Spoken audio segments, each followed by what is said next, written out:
Quand tu choisis de te former à travers Closer Evolution, par qui finalement es-tu vraiment formé? Quelles sont les personnes qui doivent t'inculquer toutes les valeurs du closer et du setter, mais aussi les compétences? Voyons ça ensemble aujourd'hui. Let's go, c'est parti!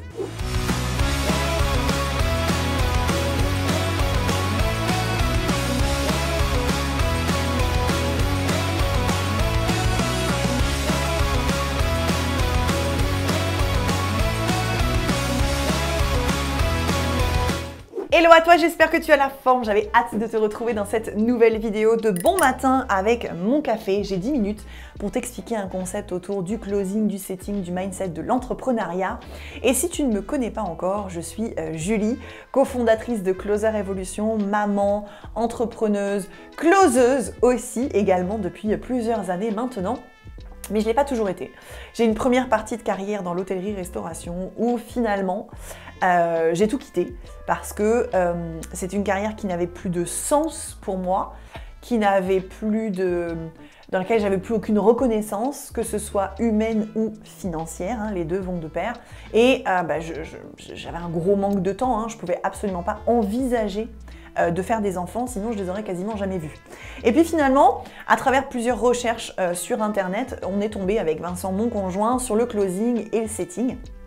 Et on a décidé de se reconvertir pour bénéficier de plus de temps, de plus d'argent et surtout d'avoir une certaine liberté. Liberté d'être entrepreneur, liberté géographique et liberté de temps relative.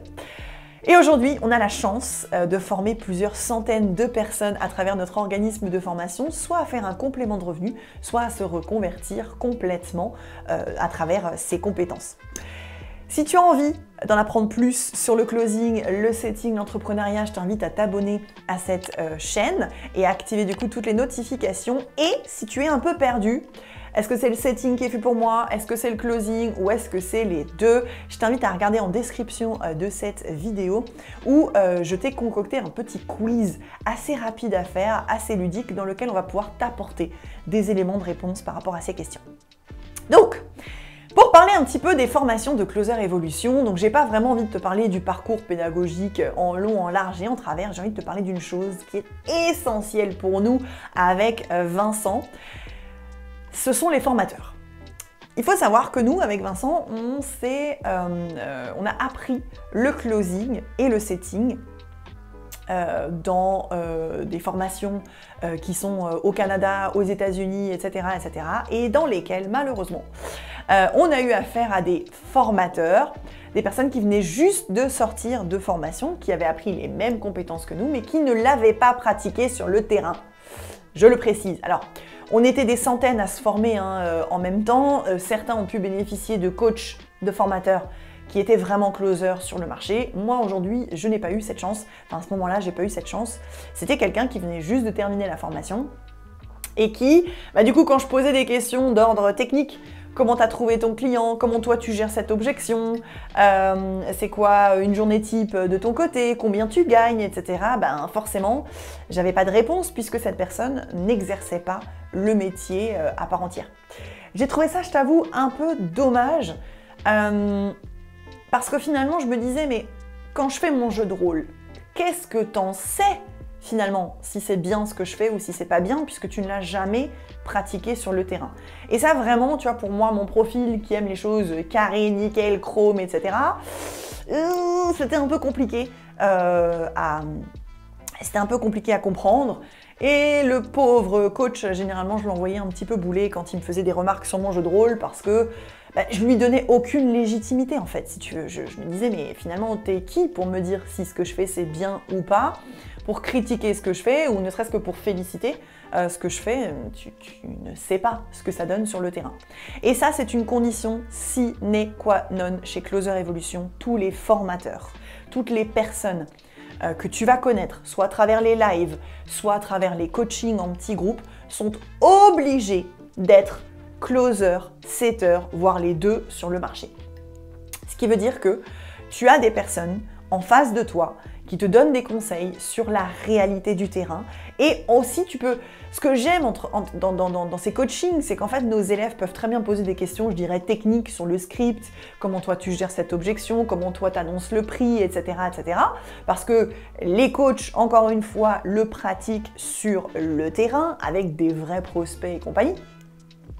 Mais c'est qu'aussi, ils peuvent poser des questions annexes. Comment tu as trouvé ton premier client, quel argent tu te fais concrètement, combien tu factures à ton client, c'est quoi les principales difficultés, c'est quoi les avantages, les inconvénients, etc., etc. Et ça, je trouve ça absolument superbe. Parce que, tu vois, c'est un écosystème qui se nourrit les uns avec les autres. Les coachs sont hyper contents de véhiculer leur savoir et leur expérience du terrain. Moi, je leur dis, s'il vous plaît, partagez la réalité, ne leur vendez surtout pas des paillettes, ne leur jouez pas des prospects non plus trop faciles, mettez-leur des pièges, etc., etc. Parce que ce que je veux surtout pas, c'est qu'un élève en sortant de formation chez nous se dise « Ah ok, finalement c'est ça le closing, finalement c'est ça le setting, je ne m'attendais pas à ça ». Je n'ai pas envie qu'on dise ça parce que j'ai envie qu'on puisse, dans la mesure de la formation, bien évidemment on n'est pas des magiciens, leur véhiculer la réalité de ce qu'ils vont vivre après en tant que closer ou en tant que setter. Et puis, c'est aussi l'écosystème, donc gagnant-gagnant, hein. Les coachs sont hyper contents, ils ont une grande valorisation et ils sont hyper épanouis de véhiculer leur savoir, leurs connaissances, leurs compétences, etc., etc. aux élèves. Et les élèves sont super contents parce qu'il y a du répondant, il y a de la réalité derrière tout ça, il y a de la logique, ça se tient dans les propos et ils véhiculent aussi leurs victoires, leurs défaites, leurs échecs, leurs problématiques, etc., etc. Et généralement, c'est pour ça que on a une aussi bonne note sur Trustpilot. On a aussi un questionnaire de satisfaction en interne qui est beaucoup plus détaillé que juste sur Trustpilot, dans lequel les élèves nous mettent la note minimale de 9 sur 10 à la satisfaction de la formation. C'est parce qu'on est sur des professionnels, sur la réalité du terrain. Et tu vois, même à travers nos formations, il y a encore Vincent aussi qui prend le temps de faire des lives avec nos élèves pour répondre à leurs questions et pour leur véhiculer aussi sa réalité du terrain. Parce que Vincent, qui lui est sales manager pour des organismes de formation pour divers clients, il recrute des setters, des closers chez nous. Donc il est aussi capable de leur véhiculer ce besoin que le marché attend des closers et des setters, etc., etc.